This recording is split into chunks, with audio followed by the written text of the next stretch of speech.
Welcome everyone to the reveal of Operation Steel Wave. I'm your host, Rachel, aka Seltzer, and today we are bringing you this video from the comforts of our very own homes. But before we get into it, we have a quick message from our game director, Leroy Athanasoff. Hi everyone. We wanted to give you an update on Siege.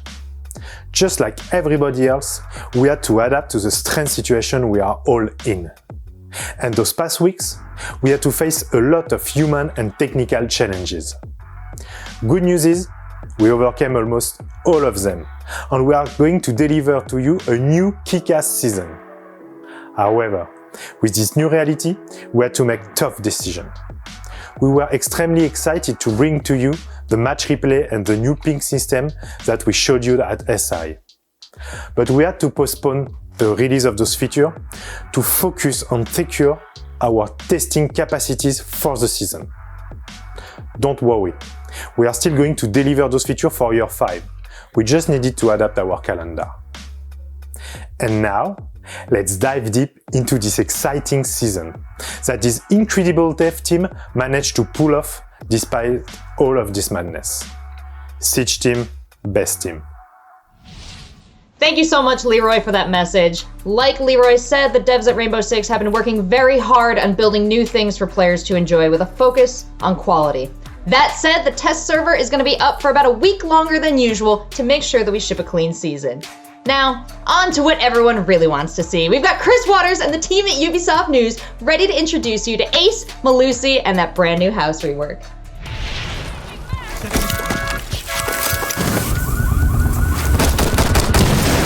Operation Steel Wave is advancing on Rainbow Six Siege, bringing a new attacker named Ace, who throws sequentially exploding hard breach gadgets that create small, medium, and large problems for defenders. The new defender, Malusi, deploys Banshee devices to hum angrily at any attackers in range and slow their movement speed, giving them some problems of their own. But if the sound you hear as you approach the objective is less of a hum and more of a beep, then you've tripped the new secondary gadget, the proximity alarm. A defender will be with you shortly. Take a quick second to subscribe to this channel and let's see Operation Steel Wave in action as we tour the freshly renovated and nicely appointed rooms of the rework of a Siege classic, House. Breaches come in threeches when Ace, the new 2-speed Norwegian attacker, suits up for action. His Selma gadget can be thrown onto a breachable surface, hard or soft, where it will stick, deploy explosive arms, slide on down, and then boom. If there's space and a defender hasn't interfered, the Selma will go through the cycle 2 more times to create a positively massive hole. But even if a Selma is stymied before it creates the full 3-boom opening, it can still create a new line of sight, a new opening for gadgets and utility, or a new entry point. It can also blow open an unreinforced hatch, but it'll take 2 to get through a reinforced one because the Selma doesn't do sequential explosions when deployed on a floor. And though you can stick it to pretty much any surface, a Selma will only activate if the surface is destructible. Fun fact, those explosive arms will destroy any defender gadget that's in their deployment area, which is another way that Ace can make a big impact without taking big risks. The Selma canister is vulnerable to any damage, but because Selma explosions don't do much damage to operators, a defender might want to wait for that second breach to spring a nasty surprise. Op 4, last stop standing. Other counters to Ace's Selma breaches include electricity from Kaid or Bandit's gadgets, mid-air interception from Wamai or Jaeger's devices, and jamming from Mute as long as the Mute jammer remains in place. Take the jammer out and the Selma will automatically get back to business. Also, a defender with a sightline to the gadget can simply shoot it, so you'll want to use Ace's AK-12 assault rifle equipped with NATO sights, his M1014 shotgun, or his P9 sidearm to clear out any potential interference.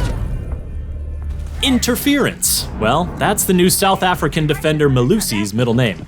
Not literally, it's more that her Banshee gadget is designed with interference in mind.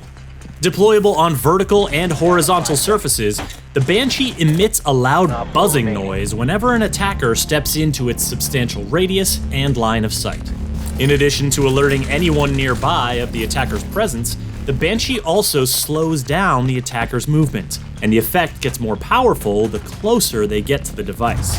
Now that is not the place you want to be, especially if Melusi is nearby with her T5 SMG, Super 90 shotgun, or RG-15 sidearm. Did I mention she's a 3-speed? A fast defender against slowed attackers is just the matchup that Melusi wants, whether she's protecting the objective or roaming off-site.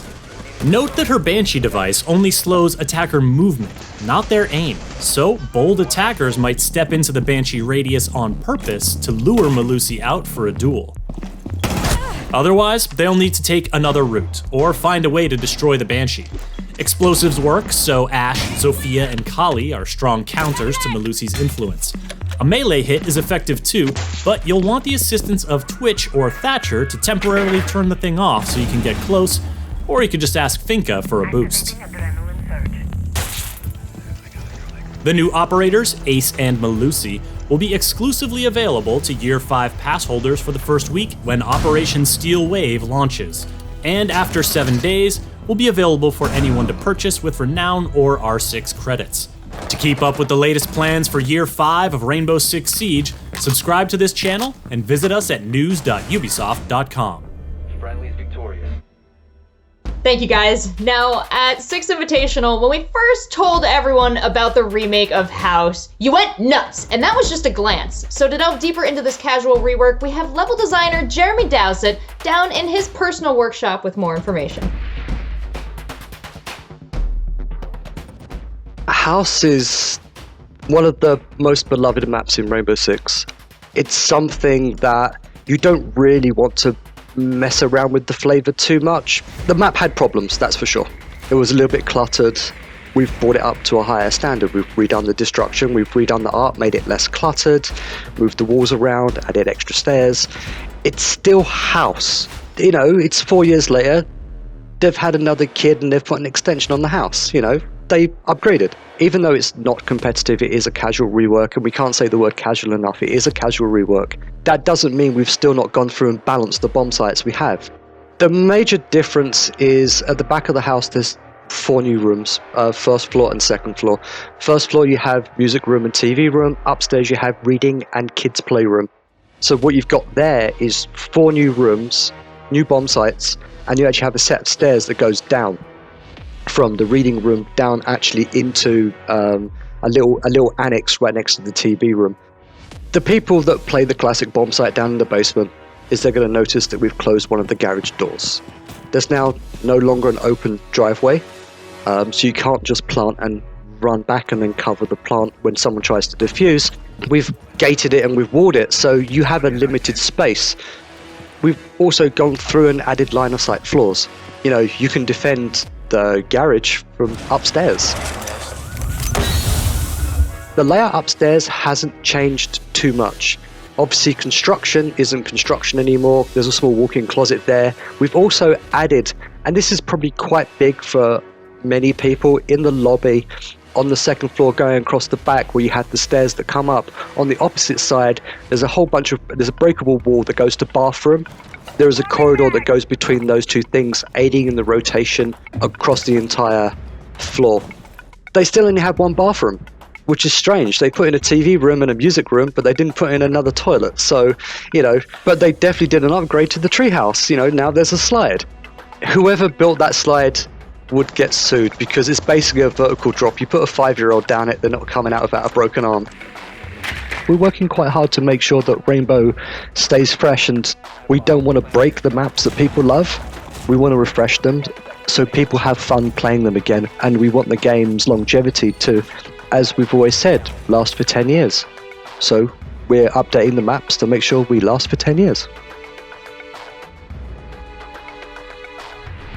Thanks, Jeremy. Now, we also just found out about 2 new operators, Melusi and Ace. So to find out more about their lore and their gameplay design, we have game designer Guillaume Assoufi and our writer Elisa Saliba with more information.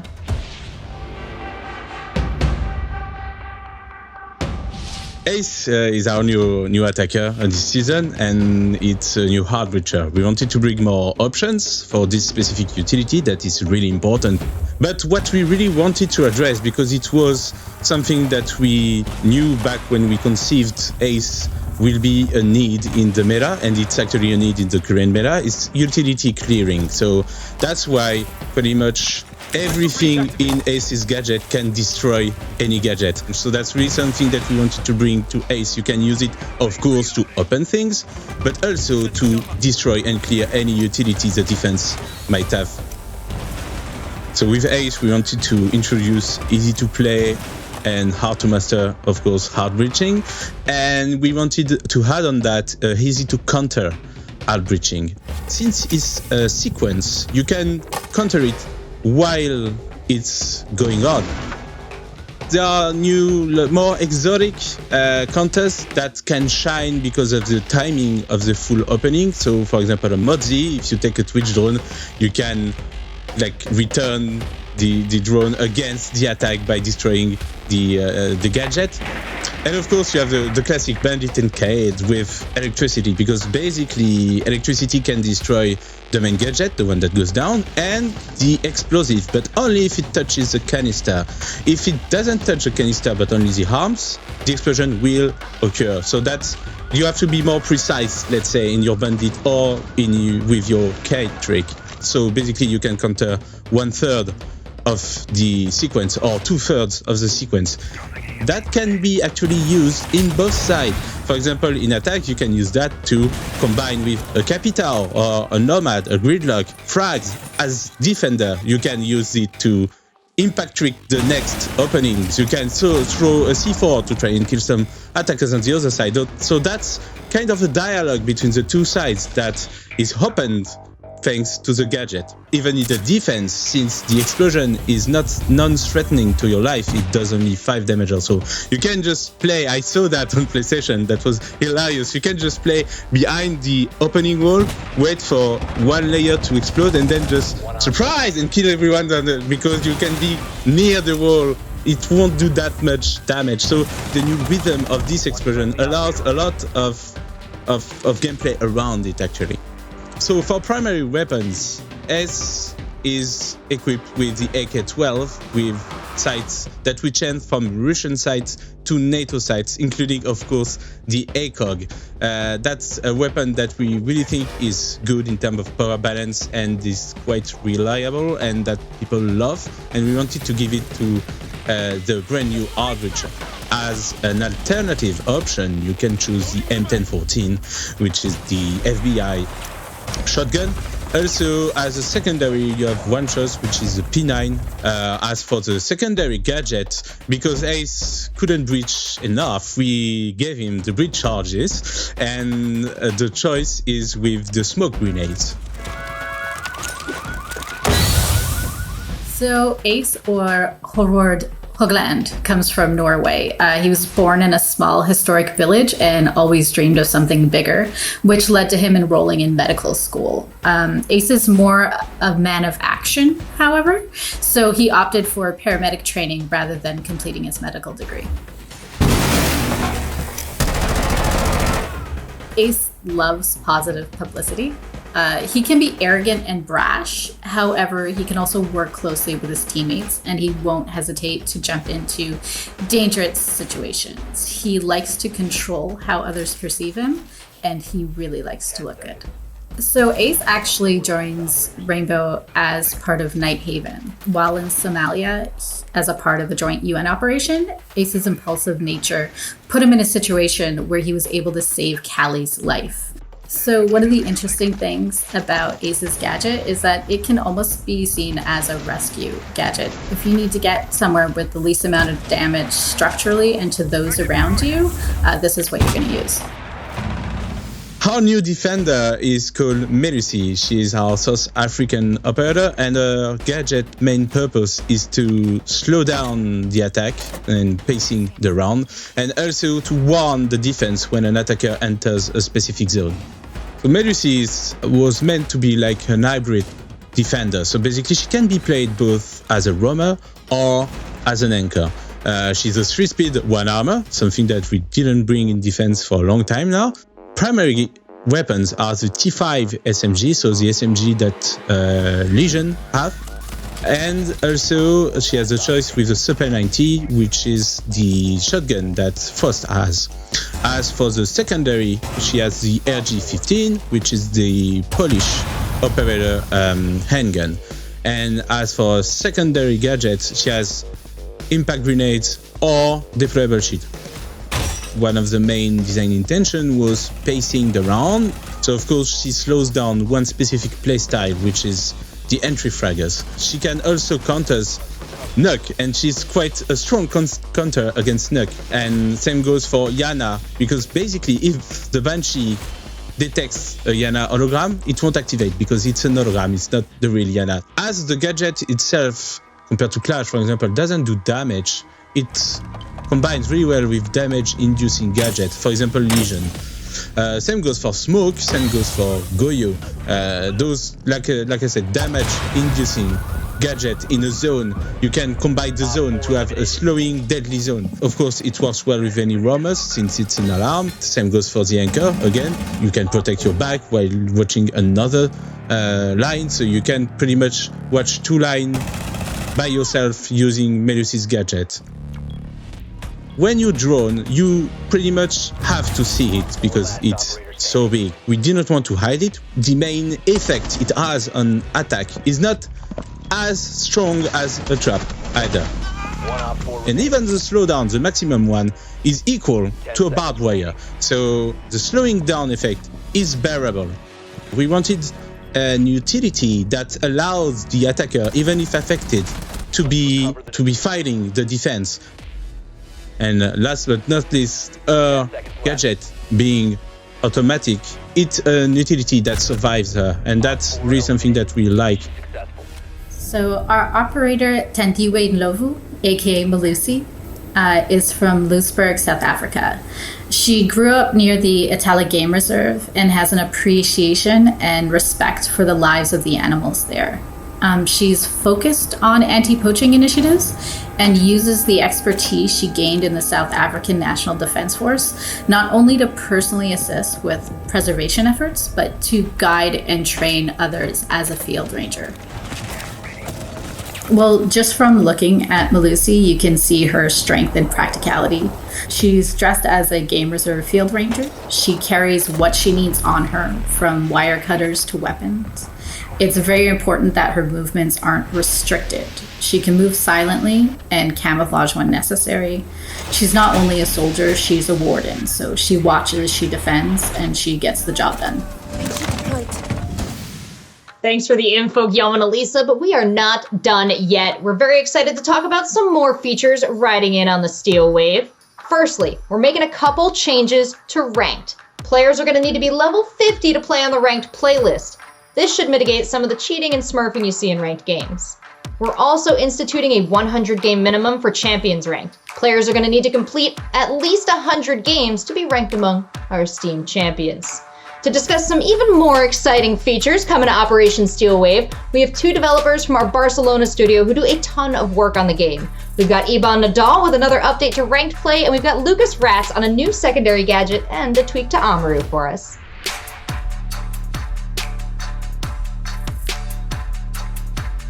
Yes, this season we are making a big change in the MMR. MMR is a number that the system uses to approximate your skill level. And with this number, the algorithm is able to find other users with a similar skill level and then matchmake you together so you have a more fun and fair experience. Up until now, MMR in Rainbow Six Siege worked in a regional way, meaning that the same player with the same profile could gain different ranks in different regions. While this is useful for some players, there were a minority of players abusing this system. And that is why we are aiming to change it so we have one unique MMR for all the regions. Also, now we will have a unified rank distribution, meaning that the leaderboard in Champions, it will be worldwide, which we also hope that will give a nice challenge to those players up in the ranks. The proximity alarm is a defensive gadget. It's an intel gatherer gadget which allows you to gather intel while your hands are free. You don't need to look at any observation tool. It works pretty simple. When the enemy enters to the detection area, it emits an alarming sound which can be heard from pretty far away. Pretty much it's like an alternative for the barbed wire, if you like, because both of them are like hands-free intel gathering defender gadgets. So both of them can emit sound if the enemy is coming, but there are some differences. For example, the deployment of the new proximity alarm. It's a throwable sticky gadget, so you can be pretty creative with it. Like you can put it into corners, above windows, or wherever you like.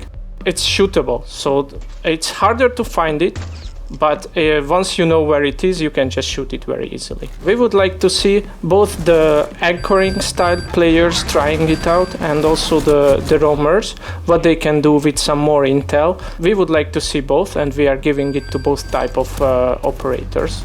For starters, well, the queen of the roamers is Caveira, so we would like to try it on her, what she can do with this. And on the more anchoring type of players, Mira is the best example, because she's putting the black mirrors, and it's always a problem that someone might shoot you in the back. So we wanted to give her this ability to cover the flanks. Of course, you need to sacrifice your C4 for this, but it's you can choose according to your playstyle. Friendly, last operator standing. We wanted Amaru to become more unpredictable. Right now, what happens in the game is that you start to use your Gara hook, and the barricade breaks, and the defenders hear it, they can see it, and they can aim at the window, they can pre-fire, and pretty much you are dead before even entering. And this is quite a disadvantage for Amaru, and we wanted to change this a little bit. We still want to give a heads up for the defenders, but maybe with a little bit shorter notice. So what we did is we changed this mechanic, and the barricade breaks a little bit later when Amaru is already almost there. Another aspect of we are looking at right now, and which we are changing, is the hatches. We now can break the hatch with the Gara hook, so it can allow Amaru to have the element of surprise and just reel up and already ready to fight. Without this change, we felt that your chances are not equal to the defender who is waiting for you, and we wanted to bring it a little bit closer. We don't want to change entirely the mechanics, we just want to make it a little bit more efficient, more smooth, and more enjoyable for the players. One friendly operator remaining. Thanks, Lucas and Ivan. Now let's keep things rolling with another announcement. We're introducing weapon attachment skins. They're new cosmetic items that equip just like weapon skins, and we've already got our first 3 ready: gray, black, and tan. At launch of season, all players will find these attachment skins in their accounts for free, ready to use. Of course, they're just the first of many that will become available. Thank you for joining us for the reveal of Operation Steel Wave, and thank you all for playing a game that our developers worked so hard to create. The test server goes live tomorrow, May 19th, so get out there and have some fun. And stick around right here after the show for a sneak peek live stream with the Ubisoft News team. But now, because the reveal would never be complete without us dropping an elite, here's Echo.